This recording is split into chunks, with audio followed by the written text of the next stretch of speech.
Hello dear students, स्वागत आप सभी का आपके अपने इस ब्यूटीफुल से चैनल में। आज अपन शुरू करने जा रहे हैं एक न्यू जर्नी, एक नया सफ़र, एक नई क्लास 11th। क्लियर? अभी तक आपने 10th क्लास में जो भी पढ़ा है, अब आप अगर नीट और जेई की तैयारी कर रहे हैं तो उस प्रिपरेशन को मैं बनाऊंगा बिल्कुल आसान फिजिक्स के लिए। और आज अपन जो नई जर्नी स्टार्ट करेंगे फिजिक्स में, वो बिल्कुल बेसिक लेवल से स्टार्ट करेंगे और कुछ दिनों तक बच्चों अपन बेसिक चीजें ही कवर करेंगे, क्योंकि सारी चीजें जो भी बड़े बड़े क्वेश्चंस बनते हैं वो बेसिक से ही बनते हैं। तो मैं पहले आपको सारा बेसिक कवर करवाऊंगा, फिर हम चैप्टर पे आ जाएंगे और एक स्ट्रॉन्ग लेवल पर पहुंच जाएंगे। तो आइए आज शुरू करते हैं अपन। फिजिक्स में सबसे पहले जरूरी है बेसिक मैथमेटिक्स कवर करना। तो बिना टाइम वेस्ट करे फटाफट से कॉपी पेन निकालिए और नोट्स बनाने के लिए रेडी हो जाइए। क्लियर है? बेसिक मैथमेटिक्स, आधारभूत गणित, कौन से गणित, फंडामेंटल जो होता है, आधारभूत गणित। गणित पढ़ेंगे बच्चों आज अपन। क्या पढ़ेंगे बच्चों? गणित। अब मैंने इस बेसिक मैथमेटिक्स को कुछ सेक्शन में डिवाइड कर रखा है, क्यों ना पहले उन सेक्शन के नाम लिख लिए जाएं, क्या क्या हम लोग यहाँ पढ़ने वाले हैं। तो पहला जो सेक्शन रहेगा बच्चों वो हमारा रहेगा अलजेब्रा। क्या रहेगा बच्चों? अलजेब्रा। इसमें हम लोग जो है बाइनोमियल थ्योरम हो गई, क्वाड्रेटिक इक्वेशन हो गए, लोग वाले कार्यक्रम हो गए, इस तरह की चर्चाएं करेंगे। अलजेब्रा को हिंदी में कहेंगे बीज गणित। मैं दोनों लैंग्वेज में लेकर चलूंगा। सेकंड पॉइंट हमारा बच्चों हम पढ़ेंगे यहाँ पर ट्रिग्नोमेट्री। सेकंड पॉइंट हम पढ़ेंगे बच्चों यहाँ पर ट्रिग्नोमेट्री, जिसको हम कहेंगे त्रिकोणमिति, जिसको हम बच्चे कहेंगे त्रिकोणमिति। क्लियर है? जो थर्ड पार्ट हमारा बच्चों रहेगा वो यहाँ पर रहेगा कोऑर्डिनेट ज्योमेट्री। 10th लेवल की बातें और कुछ 10 से हट करके कोऑर्डिनेट ज्योमेट्री, जिसको मैं हिंदी में कहूंगा मेरे प्यारे बच्चों निर्देशांक ज्यामिति। निर्देशांक ज्यामिति। क्लियर? अच्छा, फोर्थ पार्ट जो अपन लेंगे बच्चों वो अपन ले लेंगे इसमें डिफरेंशिएशन। कंसाशिएशन, डिफरेंशिएशन।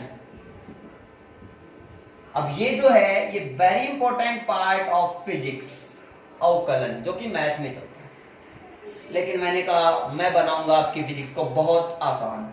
इसको कहेंगे इंटीग्रेशन। कौन सा इंटीग्रेशन बच्चों? इंटीग्रेशन। नेक्स्ट जो है उसको हिंदी में कहते हैं समाकलन। ओके, पॉइंट नंबर 6 देखते हैं, लास्ट पार्ट देख लेते हैं, ग्राफ, है ना।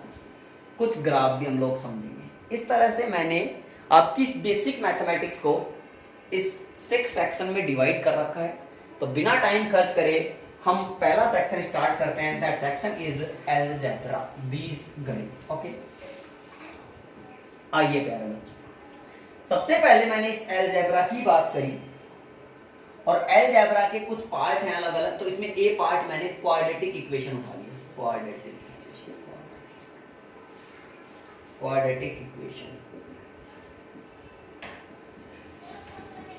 इसको हिंदी में कहते हैं बच्चों द्विघात समीकरण। अब मेरी बात सुनो, अब इसका सर फिजिक्स में क्या रोल है वो जरा हम लोगों को अच्छे से क्लियर करो। बिल्कुल बच्चों, वही क्लियर करने के लिए मैं आया हूं। आप समझना, क्वाड्रेटिक इक्वेशन, द्विघात समीकरण।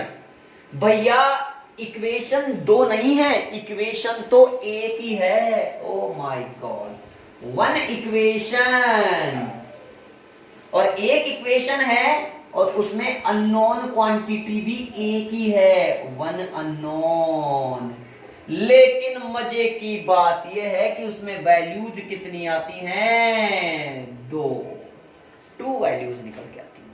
सर इसमें फिजिक्स का क्या रोल है? आपने पढ़ा है बच्चों, देखो आपको ये सब पता है, आप नाटक करो तो करो, बाकी आपने ये पढ़ा है, फिर भी मैं बनाऊंगा आसान। अब देखो फिजिक्स में क्या रोल है। जैसे मान लो मैं यहाँ हूं चपा, ओके, और कोई छत पर है, मैं बाहर खड़ा हूं, मैंने एक बॉल बाहर से छत पर ऊपर की तरफ उसकी तरफ फेंकी।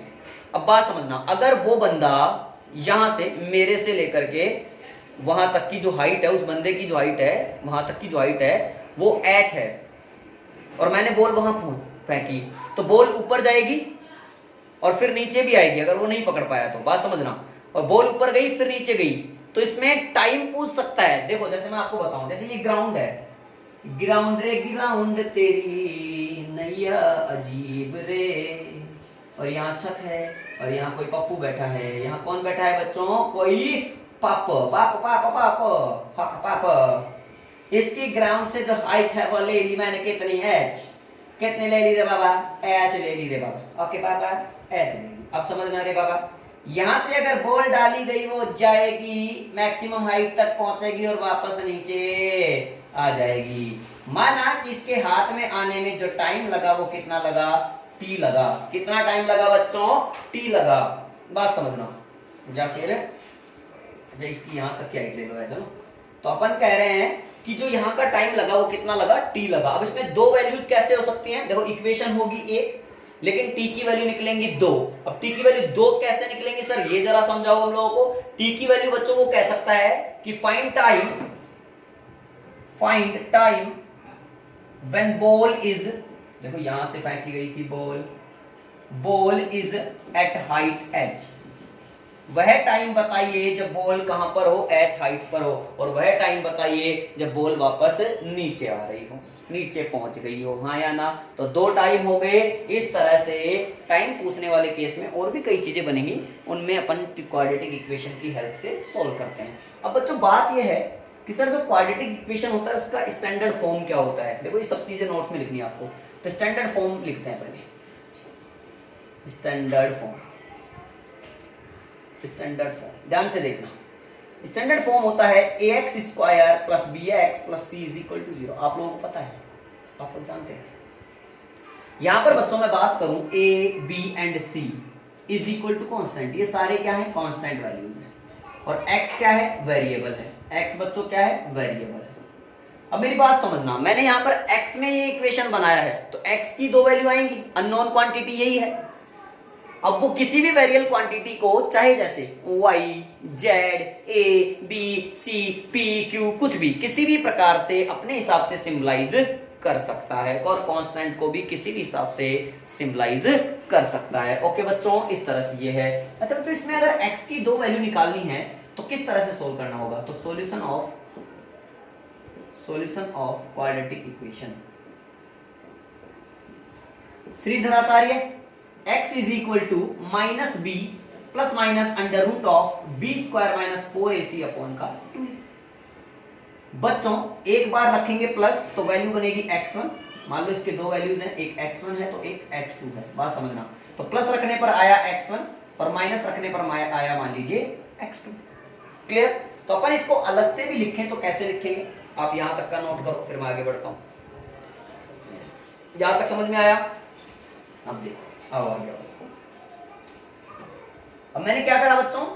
देखो मैंने एक बार प्लस रखा तो x1 की वैल्यू कितनी आई? Minus B plus under root of B square minus 4ac upon का 2a। और x2 की वैल्यू कितनी आई? माइनस बी या माइनस रख लो under root of B square minus 4ac upon का 2a। x1 भी आ गया और x2 भी आ गया। बच्चों एक बार x1 और x2 को ऐड कर लो, तो x1 प्लस x2 जब करोगे तो ये दोनों कैंसिल आउट होंगे, ये प्लस का और ये माइनस का, तो क्या बचेगा? Minus B upon 2a, minus B upon 2a। तो कुल मिलाकर के कितना आएगा सर? माइनस का 2b अपॉन 2a। तो ये 2 से 2 कैंसिल हो जाएगा, तो x1 प्लस x2 कितना आएगा? Minus b upon a। यानी कुल मिलाकर के इसके जो रूट आ रहे हैं, जो सॉल्यूशन आ रहे हैं, उसका एडिशन कितना आता है? माइनस बी अपॉन ए आता है। क्लियर है? और अगर मैं इसका इंटू निकालना चाहूं x1 इंटू x2, वो आता है c by A. Clear? Okay बच्चों खास बात ये है इसके सॉल्यूशन में जो ये रूट वाली क्वांटिटी आ रही है बी स्क्वायर माइनस 4ac, इसको बच्चों हम कहते हैं डेल। क्या कहते हैं? Del operator. तो इफ, ध्यान से देखना, del is equal to B square minus 4ac is equal to 0। मान लीजिए डेल की वैल्यू कितनी आ गई? 0। Then x1 is equal to x2। एक पॉइंट ये हो गया। अगर मान लीजिए if del is equal to B square minus 4ac does not equal to 0, then x1 does not equal to x2। इस तरह से आपका ये क्वाड्रेटिक इक्वेशन का खेल कंप्लीट हुआ। अपन इसमें सवाल भी नोट करेंगे बच्चों, अभी हम सवाल करने वाले हैं, पहले आप लोग इतना नोट कर लीजिए, ठीक है, हो गया। आइए अब एक सवाल नोट करते हैं। आओ प्यारे बच्चों, एक सवाल, एक एग्जांपल देखते हैं क्वाड्रेटिक इक्वेशन का। करना तुम भी सो, मैं भी करता हूँ। आइए, क्वेश्चन है if t square minus 5t plus 6 is equal to 0। आज मैं गणित पढ़ा रहा हूँ बच्चों। Then t is equal to क्या होगा। अब t की दो वैल्यू निकालनी पड़ेगी। सबसे पहले डेल चेक करूं, वैसे कोई जरूरी नहीं है, फिर भी चलो चेक करते हैं। वैल्यूज रख लें। a की वैल्यू कितनी दिख रही है, t वेरिएबल है तो a हो गया 1, b कितना दिख रहा है माइनस का 5, c कितना है 6। अब डेल क्या होता है, b स्क्वायर माइनस 4ac। तो जो डेल निकाला, b की वैल्यू माइनस 5 का स्क्वायर माइनस 4, a कितना है बच्चों 1, c कितना है 6, माइनस 5 का स्क्वायर 25, 6 इंटू 4 24। तो डेल की वैल्यू कितनी आ गई 1, जो कि डज नॉट इक्वल टू 0 है। Then we can say that x1 अलग आएगा और x2 अलग आएगा। तो hence t1 is equal to minus b। बच्चों क्या है माइनस b, बोलो माइनस b, यानी माइनस माइनस प्लस हो गया। अरे यार ये माइनस और b की वैल्यू है माइनस का 5, ठीक, प्लस अंडर रूट ऑफ, एक बार 1 रख लो प्लस लगा करके, माइनस b प्लस माइनस यानी प्लस ले रहे हैं, b square minus 4ac root में अपॉन 2a, 2a की वैल्यू 1। तो t1 is equal to 5 plus 1 upon 2 यानी 6/2, यानी कितना आया बच्चों 3 आया। एक t1 की वैल्यू कितनी आ गई 3 आ गई। इसी तरह से t2 कैसे निकालोगे, माइनस लगा करके 5, ठीक है ना, माइनस 1 अपॉन 2 यानी 4/2, यानी कितना आया बच्चों। तो एक वैल्यू आ गई 3 और एक वैल्यू आ गई 2। मैंने कहा था एक इक्वेशन होगा, एक ही अननोन क्वांटिटी होगी, बस उसकी वैल्यू कितनी आएंगी 2 आएंगी, वो होता है क्वाड्रेटिक इक्वेशन। नोट करें, फिर एक सवाल और आप ले लेंगे, ठीक है, हो गया। नेक्स्ट क्वेश्चन आइए, आइए बच्चों, प्यारे बच्चों आइए बच्चों, क्वेश्चन है if 4x square minus 4x plus 1 is equal to 0 then x क्या होगा। आप ट्राई करें प्यारे बच्चों, ट्राई करें एक बार फटाफट से। पहले डेल बताओ, इसका डेल कितना आ रहा है, बताओ बच्चों, डेल बताओ, कमेंट में बताओ, डेल कमेंट करके बताओ डेल कितना आया। तो डेल निकालोगे, उसके लिए a कितना है 4 है, b कितना है माइनस 4 है, c कितना है 1 है। तो डेल कैसे आता है, b स्क्वायर माइनस 4ac करने से आता है। तो b स्क्वायर कितना होएगा 16 माइनस 4, a का मतलब 4, c का मतलब 1। ओ माय गॉड, 16 माइनस 16 कितना आया, नील बट्टा सन्नाटा, यानी 0। ओहो, अगर डेल की वैल्यू 0 आ गई, then we can say that x1 should be equal to x2। अब x1 निकालोगे तो माइनस b जो कि प्लस 4 हो जाएगा, plus under root of 0 upon में 2a यानी 4, कुल मिलाकर के आया 4/8, कुल मिलाकर के आया 1/2। इसी प्रकार x2 भी कितना आएगा 1/2। बस समझ में आ गया। एक बात आपके मन में चल रही है कि सर डेल जब 0 आता है तो दोनों रूट सेम आ जाते हैं, दोनों सॉल्यूशन इक्वल आ जाते हैं। डेल जब 0 नहीं आता और कोई पॉजिटिव वैल्यू आ गई तो ठीक है, x1 अलग आ जाता है और x2 अलग आ जाता है, दो वैल्यूज निकल के आ जाती हैं। ओके सर, जब डेल की वैल्यू नेगेटिव में आ जाए, जब रूट वाली वैल्यू नेगेटिव में हो तो क्या होगा, बात समझना। Note, if del is negative या डेल बराबर negative, then x1 and x2 will be imaginary. कैसे होंगे बच्चों, इमेजनरी। x1 और x2 कैसे होंगे, यहाँ पर इमेजनरी होंगे। That is no solution. इसका मतलब ये हुआ कि यहाँ पर कोई सॉल्यूशन नहीं निकलेगा। बात समझना, क्लियर है। अगर डेल की वैल्यू नेगेटिव में आ गई तो उस इक्वेशन का कोई सॉल्यूशन नहीं होगा। इस तरह से हमने अलजेब्रा का ए सेक्शन कंप्लीट किया, बाइनोमियल थ्योरम। अब इसमें बी पार्ट है इसका, वो है क्वाड्रेटिक इक्वेशन का, हमने अलजेब्रा का एक क्वाड्रेटिक इक्वेशन कवर करा। अब अपन कवर करते हैं बाइनोमियल थ्योरम। बी पॉइंट है, गर्मी तेज है तो बोलते क्या है लिखते क्या है, बाइनोमियल थ्योरम। हिंदी में कहते हैं बच्चों इसको द्विपद प्रमेय। अब फिजिक्स में बहुत सारी जगह पर हमें अप्रोक्सीमेशन लेना होता है। क्या लेना होता है बच्चों, अप्रोक्सीमेशन लेना होता है। तो कुल मिलाकर this theorem is used for approximation. तो मैं यहाँ लिख देता हूं, this theorem is used for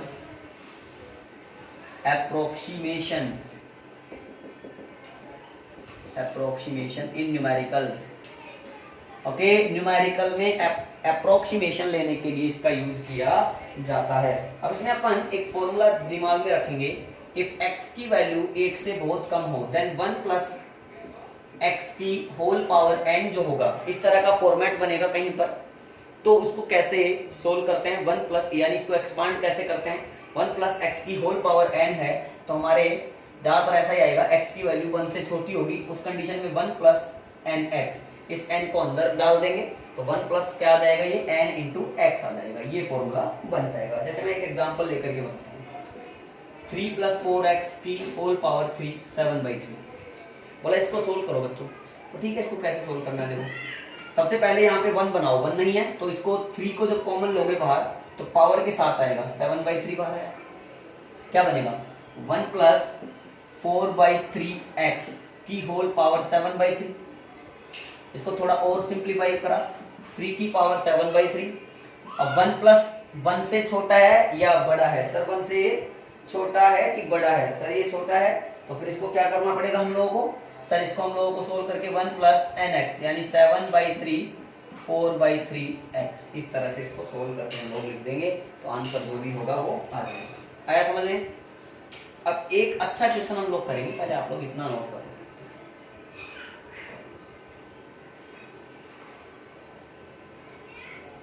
ठीक है, बाइनोमियल थ्योरम पर बेस्ड एक फिजिक्स का अच्छा सा न्यूमेरिकल हम लोग लेते हैं और फिर उसको सोल्व। इफ समझना, मास ऑफ ए, लिखना है क्वेश्चन आप लोगों को, mass of a moving body is given as, क्या बोला है, m is equal to m not upon under root of 1 minus V square upon C square. किसी चलती हुई वस्तु का, किसी भी मूविंग बॉडी का मास इस तरह से दिया गया है, clear, where m not is equal to 10 kg, c is equal to speed of light, है ना, c क्या है, स्पीड ऑफ लाइट है, और v जो है वो स्पीड ऑफ बॉडी है। इसकी वैल्यू दे रखी है 3 इंटू 10⁻⁷ मीटर पर सेकेंड। देन बताना है m की न्यू वैल्यू क्या होगी, सोल्व करके m निकालना है फॉर्मूला, तो ध्यान से समझना। m बराबर m नोट कितना है 10 upon under root of 1 minus बच्चों b स्क्वायर, v कितना है 3 इंटू 10⁻⁷, 3 का मतलब 9, 10 की पावर 7 का मतलब 10⁻14 अपॉन c क्या है, स्पीड ऑफ लाइट, कितना होता है स्पीड ऑफ लाइट, 3 इंटू 10⁸, तो 9 इंटू 10⁻16, m कितना आया 10 upon under root of 1 minus 9 से 9 कैंसिल 1/100। बात समझना बच्चों, मैंने इसको कैसे सोल्व करा, m is equal to 10 1 minus 1 upon 100 की होल पावर माइनस 1/2। अरे रूट का पावर क्या होता है, रूट का जो मतलब होता है वो पावर 1/2 होता है। अब नीचे था तो प्लस 1/2 था, जब ऊपर लेकर के जाएंगे इसको तो माइनस की पावर लग जाएगी, माइनस 1/2। अब बच्चों m को सोल्व करना है तो 10 1 प्लस nx वाला फॉर्मूला यूज करो। यहां पर आपकी जो x की वैल्यू है वो माइनस 1/, देखो मैं लिख लेता हूं इसको, 1 प्लस माइनस 1/100 की होल पावर माइनस 1/2, तो ये बन गया 1 प्लस x की होल पावर n। तो m is equal to 10 1 plus nx, n की वैल्यू कितनी है माइनस 1/2, x की वैल्यू कितनी है माइनस 1/100, ये सिंप्लीफाई होता चला जा रहा है, 10 1 ये माइनस माइनस प्लस हो गया 1/200। बच्चों इस 10 को अंदर मल्टीप्लाई करो, 10 इंटू 1 10 प्लस 10/200, ये 0 से 0 कैंसिल हुआ। बच्चों इसको सोल्व करा तो m इज इक्वल टू कितना आ रहा है 10 प्लस 1/20, तो m is equal to 10 plus 1/20 का मतलब 0.05, तो m कितना आया 10.05 kg आया, क्या समझ में? इसका मतलब m की वैल्यू जो है वो स्पीड के साथ वेरी होती चली गई और हमें जो सिंप्लीफाई करके आंसर मिला वो मिला 10.05 kg। क्लियर है बच्चों? आज का ये जो वीडियो लेक्चर है उसमें इतना ही काफी है और आई होप आज आपको अलजेब्रा के जो मैंने 2 सेक्शन पढ़ाए हैं वो दोनों सेक्शन अच्छे से क्लियर हुए होंगे। फिर भी कोई डाउट रहा तो बिना हेजिटेशन के आप कमेंट बॉक्स में कमेंट कर दें और अगर आपको वीडियो अच्छा लगा तो इसे लाइक करें, अपने फ्रेंड लोगों के साथ शेयर करें और चैनल को सब्सक्राइब करें। नेक्स्ट वीडियो अपलोड हो तब तक के लिए आप लोग पढ़ते रहिए। All the best.